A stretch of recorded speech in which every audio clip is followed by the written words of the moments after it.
It's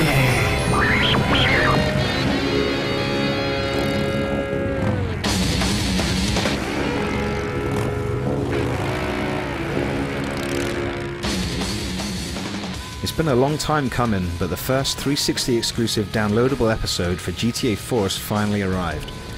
We've already said about as much as we're going to about the single player storyline in Lost and Damned because we don't want to spoil it. But it was only yesterday, after it was made available on retail consoles, that we, or at least I, was able to spend any quality time with the new multiplayer modes.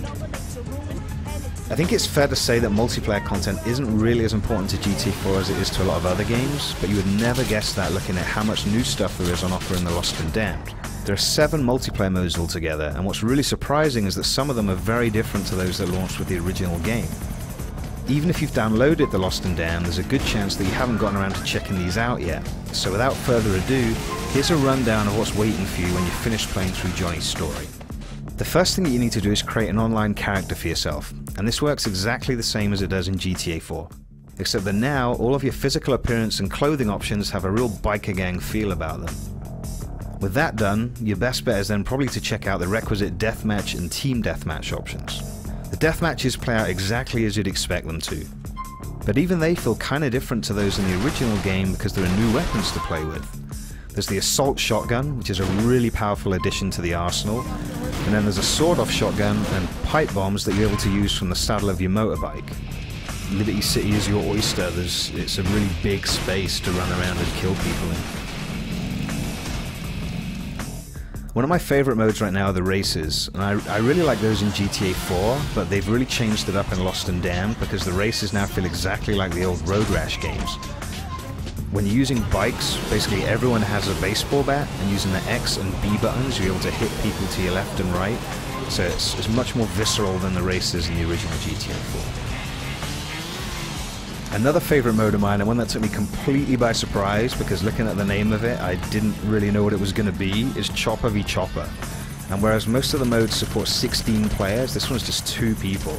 So it's one of you on a bike and the other one in a helicopter gunship. And that doesn't sound very fair, but basically the guy on the bike just has to race through checkpoints and the guy in the chopper has to stop him.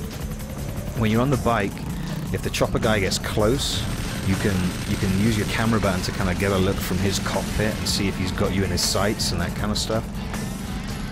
Basically you just race through checkpoints, try and weave in and out of traffic and stuff, make it as difficult for the guy in the chopper as possible to stop you.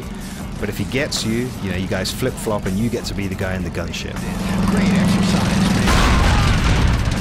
man. The only other mode that doesn't support a full 16 players is Club Business. And this is, I gotta say, this is another mode that I'm really enjoying right now. It's basically co-op, and you have 8 of you riding as a gang, and one of you's kind of designated as the leader at random. So then what happens is you get a phone call and you're given a mission. There's a bunch of different objectives. Like the best way to play is to roll as a gang. Like if you just all go your own separate ways and stuff, you're not really getting it. Like everyone sticks close together, and then if you're the guy who completes the objective, great, you get cash. But everyone who's close to you when you complete the objective also gets cash. And then when the leader is riding, hopefully he's someone who knows how to play, because for following him and sticking close to him, you get cash just for doing that. And if you're riding in a good formation with him, it's the same as the single player game, where stay in formation and your health and your bike are both going to regenerate. You're going to get health. If riding as part of a gang doesn't really appeal to you, then the mode for you might be Lone Wolf Biker. And this is like a full 16 players, and at the start of each game, just one player is designated as the Lone Wolf, and everybody else is trying to kill him. So if you're playing as the Lone Wolf, you have to race through checkpoints to earn points and money. And then obviously, you've got up to 15 other players trying to stop you. If one of them manages to stop you, they become the Lone Wolf. They're invincible for 10 seconds or something, and then it all kicks off again. Now the guys who are chasing, they're mostly going to be using, machine guns and shotguns, whatever they can use from the vehicle that they're riding. Most of them are going to be on bikes, but if their bike gets trashed, they might take a car. As the Lone Wolf, your best bet is definitely to stay on the bike because it's a lot more nimble. And the weapons you're going to be using are the pipe bombs, which you just drop behind you, and then your pursuers, ride over them unsuspecting and just get blown up. If you're into team-based modes, then you've got two really good ones to choose from that support 16 players. You've got Witness Protection and you've got Own the City. Witness Protection is probably my favorite of the two. It's a twist on the kind of VIP escort mission type thing. One of you drives a bus that's full of witnesses that need protecting. There you go. And you have to escort them to police stations, and helping you out are a team of guys that are playing as cops.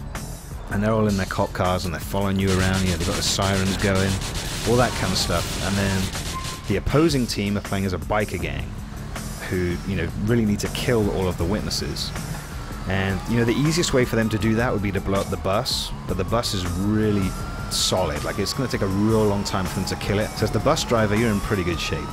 But when you pull up outside a police station, the witnesses then have to walk off your bus, maybe across the street or whatever, like to the police station. And during that time, they're really vulnerable. So you really have to work as a team, and, you know, have your cops, you know, either distract the biker gang or just clear the area before you, as the bus driver, you know, make your move and escort these guys to the police station. You start the game with 3 witnesses total, and each one of them has to be escorted to a completely different police station. You know, and the police stations in Liberty City tend to be like miles apart. So to win the game, as the good guys, you have to escort all 3 guys to the police station safely. As the biker gang, you know, you just ruin that for them. Own the City is a variation on the Territories game, and it's kind of similar to the one that was in GTA 4. The difference here is that when you capture one of the half a dozen or so territories that are in the area city that you're playing in, a bunch of NPCs from your gang show up to defend it. And so then, you know, so you don't have to worry about defending all the time. Like, it's unlike the one in GTA 4, you get to play a lot more offense because you've got NPCs who are doing your defense for you. Of course, the NPCs aren't that great. You know, any good players are going to be able to come take out your NPCs pretty easily. One of the kind of interesting twists in this mode is that each gang has a weapons van, and the player can go find the weapons van and then drive it around their own territories, and as you drive past your friendly NPCs, you upgrade their weapons automatically. So they're still not going to be great, they're still not going to really do that well against players, but at least you give them a fighting chance. The only downside of the Lost and Down multiplayer right now, at least based on my experience with it, is that it can be really hard to find the game. You know, player matches are there, ranked matches are there. Either way, I think ranked matches are kind of easier to get into. It can be tough getting into some of the modes if you very specifically want to play one. So yeah, now that you guys know what you're missing, just get online, play these games, and I'll see you there.